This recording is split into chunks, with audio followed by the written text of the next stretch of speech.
Hi, and welcome to my sewing channel, the White Elephant Sewing Machine Restoration.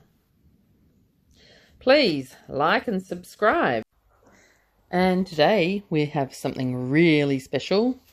It's going to be pretty exciting, only it's a really big mystery, but all I'm going to say is it's an Australian machine. It's a bit of a surprise, so let's go open the box. And guess what it is? Ta-da! It's a new century Pinnock made in the small arms factory in Lithgow. What? Small arms? No.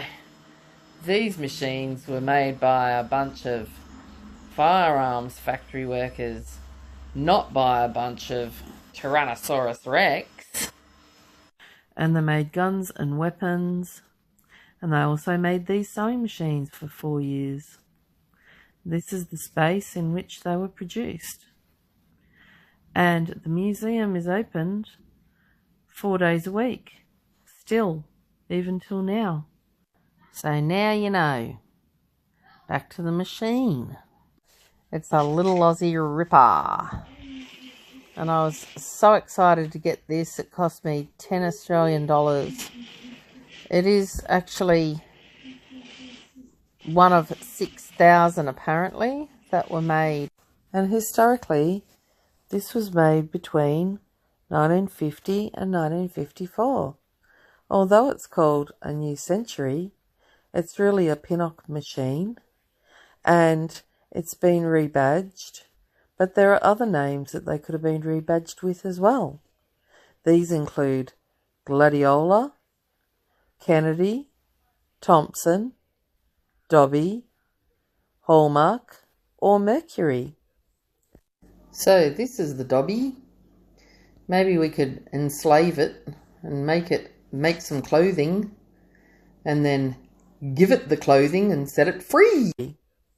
There were 6,000 in total built in the small arms factory between 1950 and 1954. And all of the serial numbers run in consecutive order of them being actually built. And with these little Aussie machines, if you flip the machine over, then you look up the top, you'll soon start to see the serial number. And mine in particular was the 5,091st machine to be made.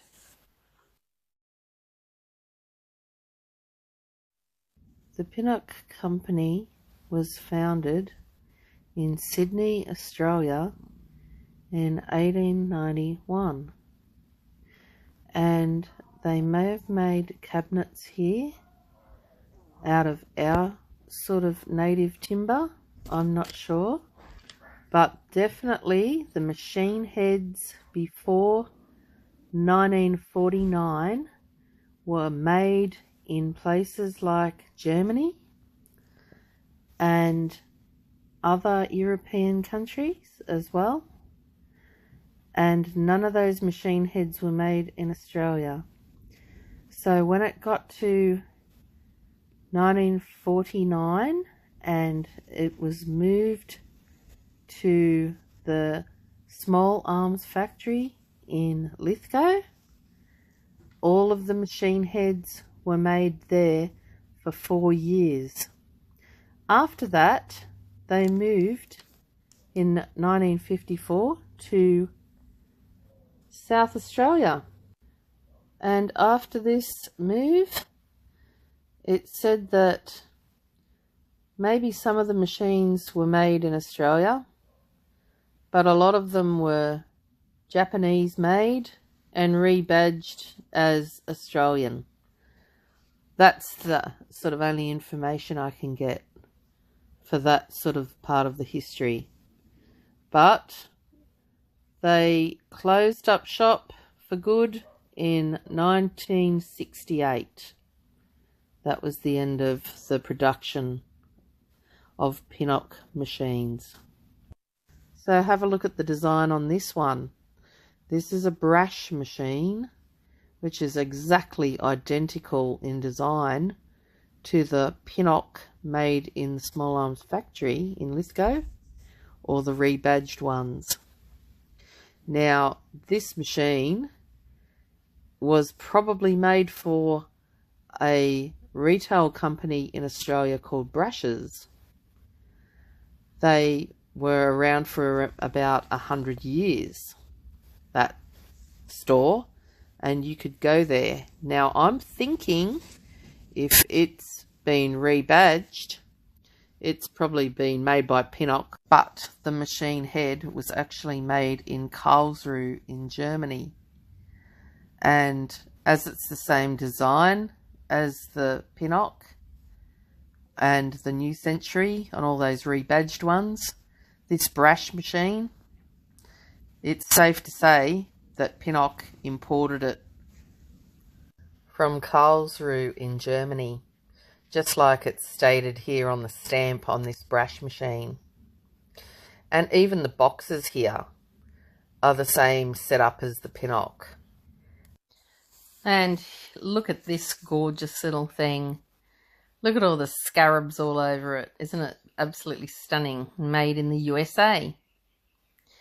This is the brand New Century. This is called a New Century Ace. The other machine, which is made in Australia, is a Pinnock, and it's got a sub-name of New Century. So there's just some little subtle differences. And so New Century back then must have been a very popular name, because you have like New Century Ace, New Century Pinnock, all different sorts.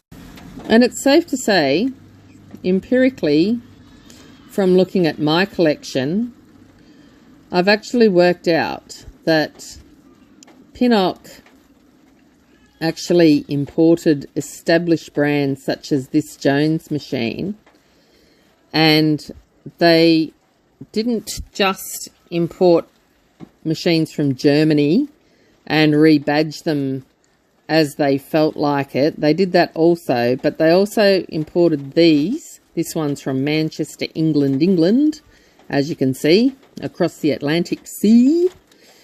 And it's a fabulous little machine. I just absolutely adore this 3/4 machine. Little CS shuttle, family CS shuttle. So stunning. And as you look under the box here, you can see that it's made by Pinnock. They made the box to put the Jonesy in. And when I first got this Jonesy, I must admit that I thought something had happened to its original box and someone had just whacked it into this Pinnock box. But then I started getting other proof. I got another Jones machine, and it was also in a Pinnock box with the date that it was imported. So it all turned out to be completely different than what I thought. And here it is. Here's the model that I was talking about. This is the Queen Alexandra model that was presented to her. It's a 27 clone. It's very, very beautiful machine. And here's the patent. It says Pinnock Patent, Sydney, 19th of the 9th, 1921. That's pretty interesting. So we do see here that Pinnock have been involved with the importation of this one also, as well as the small family shuttle. And the actual box, it is a little bit different. It doesn't say Pinnock. This one says Jones. So that's just the difference there. All in all, it's gorgeous. Okay, back to the machine. And here we have the bobbin winder. And unfortunately, it doesn't move. That's going to take some work. The whole machine is actually locked up. The wheel does not move, and I mean, it doesn't budge 1 inch. It doesn't do anything. And then we have the stitch selector, and it's pretty good. It moves. And then we have the belt for the motor, and it's okay, but it may be a little loose, and we might actually have to get a new one. And then we have a look down the bottom of the machine a bit more here, and we can see here a beautiful green and yellow border around the bed of the machine, and the decal's really nice. I like that.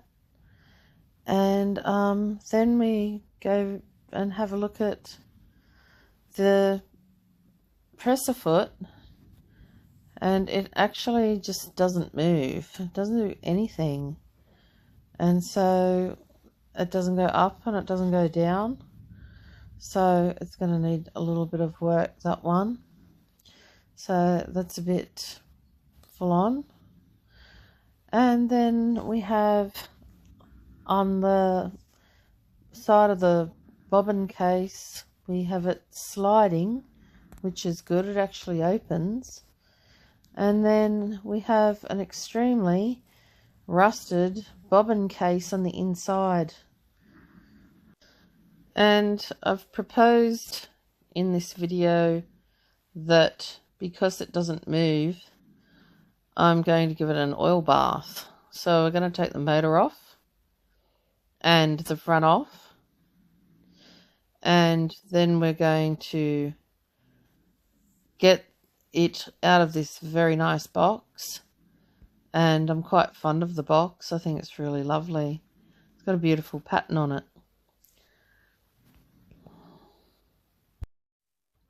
Even the bobbin winder clutch doesn't move, so I'll have to work on that. Yeah, so Silovac motor, made in Australia. So that's pretty good. It looks pretty good. As I'm moving down, you can see the belt and everything, and the motor, there's no wires sticking out or anything. There's a plug hole. We'll just take the belt off now so that I can get the motor off.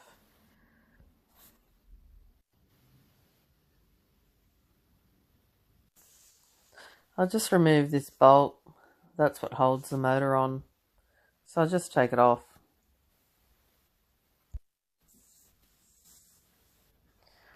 So it's time to remove the motor now and get it out of the way so we can clean the machine and get it going. Oh my goodness, look how dirty it is under there. That is hideous. Here's the light. It looks like it's in really good condition.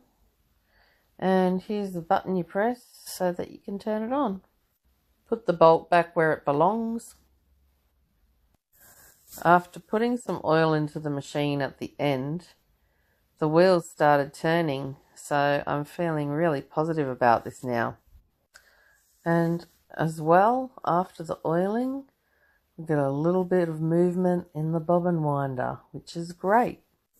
And I think in order to release the belt that's loose, we need to get the bobbin winder off. And as you can see, we have a tiny little bit of movement, but that's okay because we don't want to rush anything. So we just take it really easy and let the machine think for itself as the oil's getting absorbed. But geez, look how nice it comes up when it's had a polish. Looks like a totally different machine with a little bit of sewing machine oil. And to undo the bolt on the clutch to get some oil in there might help it move soon. Put a drop in there. And let's open up this little trapdoor here. And here we go. Yep, no, it's disgusting and full of grossness. Needs a good cleanse, that's for sure. That back cover plate, look at it. Look, it's disgusting. This calls for some of this. It'll fix it. It really gets in and starts loosening up the dirt. And then you can go into further cleansing. And you just give it a really good wipe over. and then it gets rid of all the horrid green crap. And again, and look at this, it's so disgusting. So you get a bit of this, put it onto this, and then you're going to scrub and scrub and scrub and scrub, and you wait to see how much stuff comes off. It's really disgusting. Ready? Look. Ugh. And after many polishings and many black cloths, this is what you get. It is absolutely beautiful. You can actually just see colours in there, which is amazing how clean it is. And stop and give that little kitten a pat. She's so cute. And clean the rest of the machine. It's quite amazing how filthy this machine is. It's starting to come up well. Well, it's starting to look a little bit different to when I took the motor off, isn't it? Oh my goodness, have a look at that reflection of that Lithgow. This is all really old and decrepit, and now we're going to take a little time to take these off and start polishing. You can see all the horrible crap that's all over it. And now to polish the machine underneath where the plate sat. Give it a good go. And get in there deeper. Scrub all the area with the pink stuff. And now look at that. It's disgusting. And loosening these screws is a bit of a pain in the bum. You've got to have a little bit of WD-40 on there, that's for sure, to get them off. But other than that, it's coming off. And is coming apart now. So you've got to watch that there's a little washer in there. Time to polish this. And off we go. We get really stuck into that. And yeah, I know it's been a lot of work. But this machine, the more you polish it, it's becoming much, much cleaner. And I'm always getting dirty cloths off it. So the more dirty cloths that come off, the closer it is to being cleaned. And I'm quite happy with how far I've come now, because it's actually a pretty rust-free sort of machine. And it's a good-looking machine, which is nice. Look at the colour difference between these two bolts. One's been cleaned, the other one hasn't yet. What a difference now that they're cleaned. Yay presto. And now it's so much better that it's clean. And just attach it back on with the bolts. So much better. Look at that.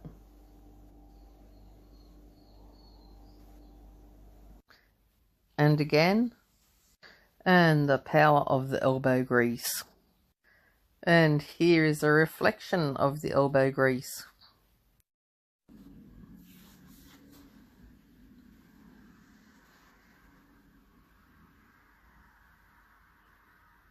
Yeah, in a humorous sort of way.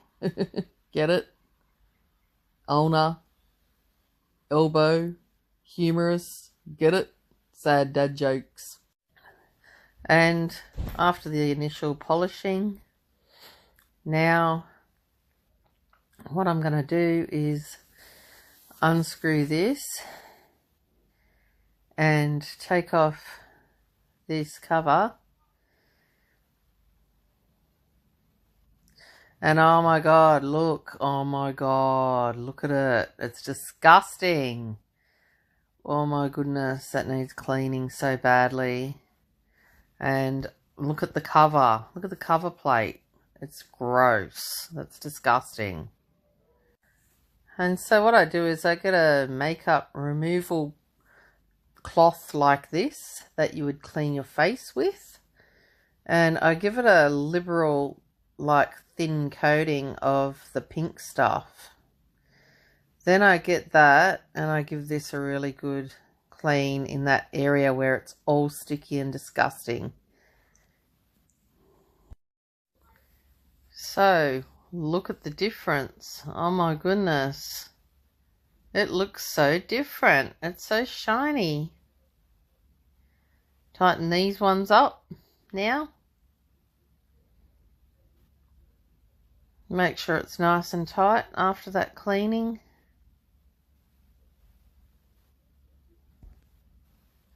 It's amazing what difference machines look like after you've done a great big scrub to remembering, like, initially to what it looked like in the first place when I first brought it home. Very, very different. And for a lovely finish, I've cleaned and worked very hard at getting this lovely and shiny to make it complete, and put this on the end of my stitch length selector. And so I'll just tighten it up.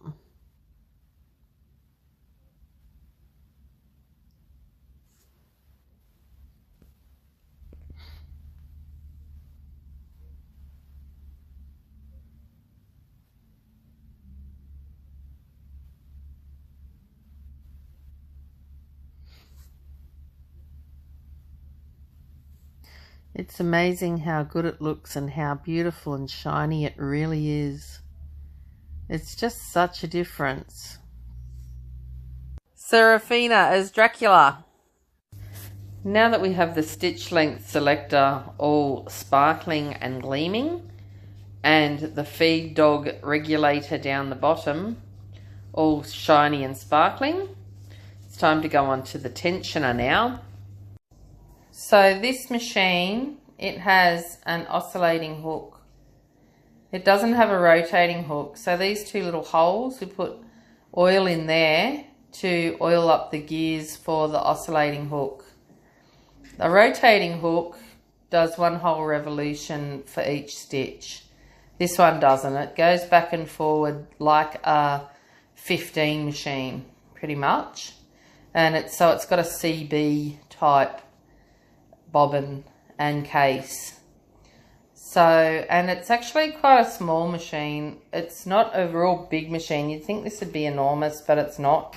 It's actually like probably a 3/4 machine, really. It's not as big as a 27 Singer.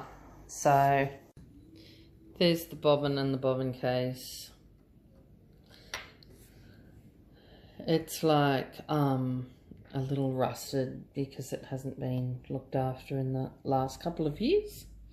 Here's the actual casing for the bobbin, where it sits. You can undo that and look, it's a little door. Now I'm just going to get rid of all that rust because it's pretty gross. And the more you put into it with scrubbing and cleaning, the better the sewing stitches get. You don't have a lagging machine, so you have to do the work. It might be time consuming, but it is quite satisfying when you're pulling that much dirt off. So if I keep scrubbing and keep going, this machine will actually one day start moving again. And look at what came up underneath. It is so nice. It's so much better. And look at this. Ugh, look. It's disgusting. And, ooh, look at this. Oh my God. Look at how disgusting that is. Yeah, it's all coming off today. Look at the contrast between the clean parts and the dirty parts. That's the interesting thing. There's the inner of the CB. There's the hook. The hook needs a good clean. There's the bobbin and the bobbin case. do. I have to clean it really fast. I have to go really fast. I have to move really fast. I have to do this really fast. Oh my God, there's so much to do. Oh my God, is it going to get clean? Oh, what a relief. Yeah. So now we're back to the grind. Back to the grind of car degreaser, putting it on the silver working mechanisms. It takes the rust off, completely takes it off. And then all you've got to do is wipe it over, and then on top, after it's clean, you just oil it. And it's just a fabulous product that's very cheap as well. Okay, and in order for the oscillating hook to work, it needs a little bit of oil in the oil hole so that it can oscillate wildly, and it will have a great time in life, and it won't get stuck, and it will sew nicely. And just keep on cleaning. Keep on cleaning, keep on spraying that degreaser. Keep it going, it takes off all the old dirt. And I know there's so much elbow grease going on, but it's necessary because this machine will then last forever. Even the little bolts need to go.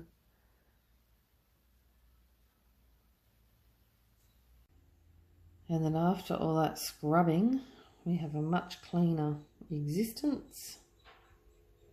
There's still a few little dirty spots that will go over again. But from what it was really, really dirty.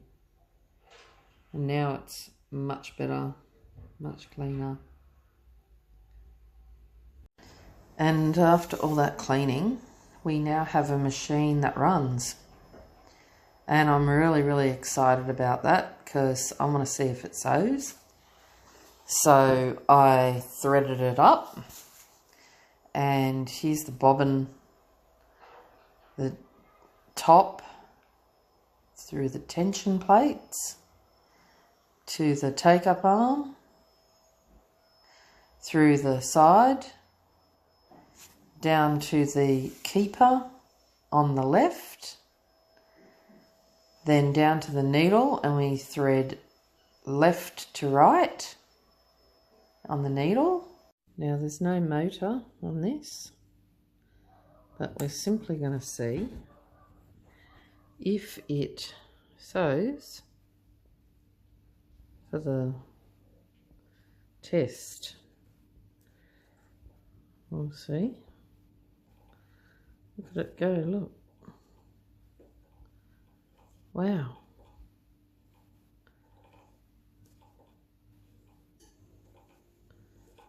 I'm just doing a bit of a thing to see if it will go.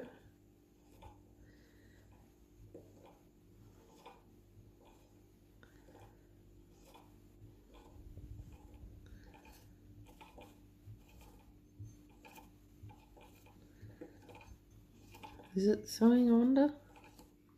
Nothing's got hooked or caught up yet, so it may be sewing. I got the tension right. I worked on that so that the top tension felt just the same as the bottom. So in doing that, I haven't run it before. This is the first time, but we will see if this will actually sew. It hasn't got stuck yet and pulled out and got entangled and, you know, snapped the thread yet or any of that, so I'm just keeping on going. The feed dogs are moving. I've got it on quite a long, well, I don't know about a long stitch. It's pretty much a normal stitch. So we'll see what it does at the end of the day and the quality of the stitch that comes out in a minute. We'll see what happens then. Okay.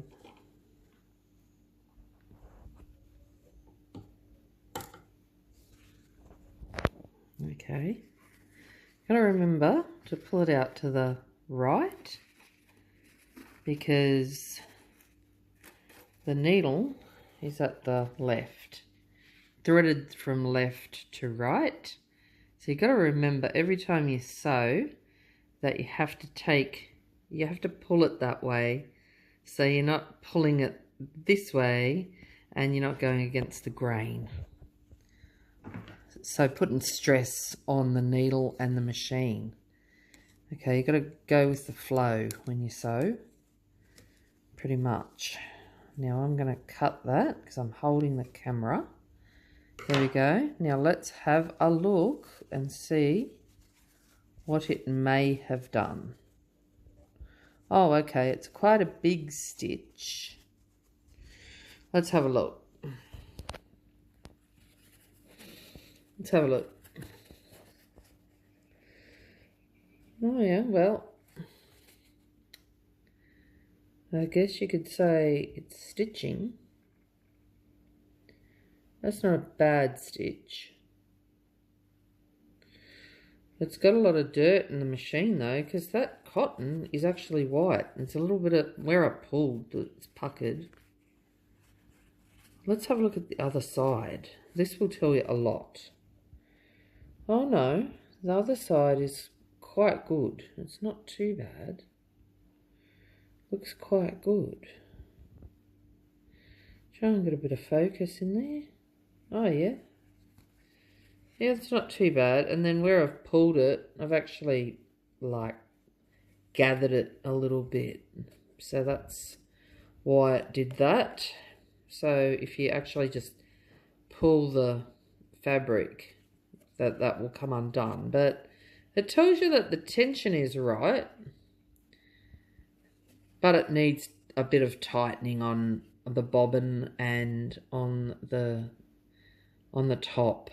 On the top, it needs a bit of tightening.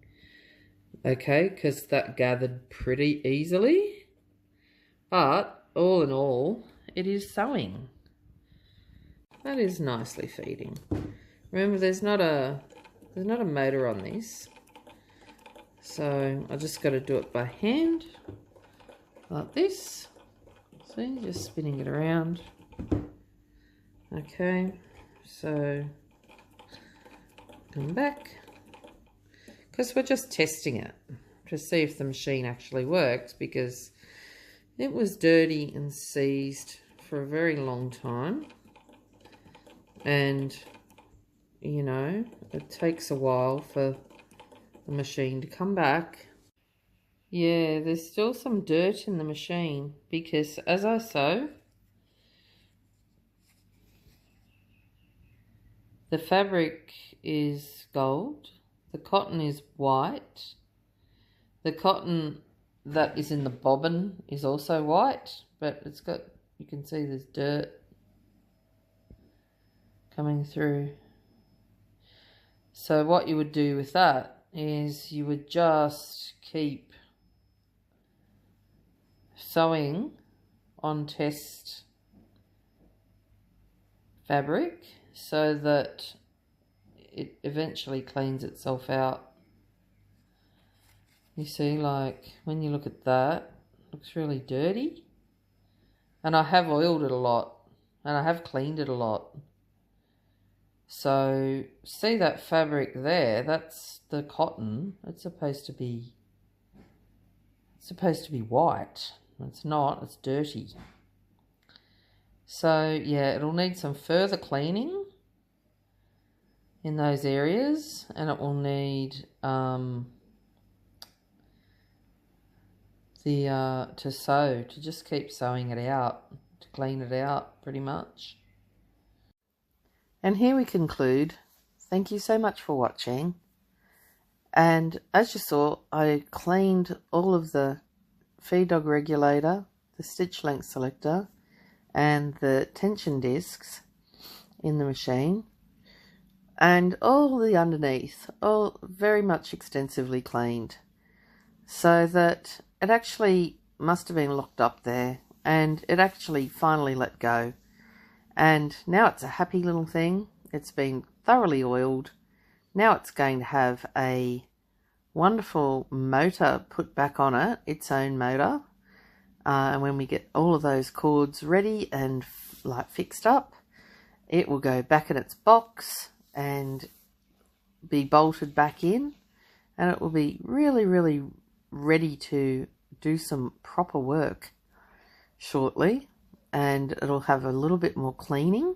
So stick around for the next video, because it's going to be pretty ongoing cleaning and refining of this machine. Although it's sewing and it's going very fast and it's ready for a motor, it still needs a little bit more to go so that it's very fine and all that dirt's gone and you could sew anything on it. That'd be fabulous. Thanks so much for watching. Tune in for the next part 2 of the New Century Pinnock machine. Thank you.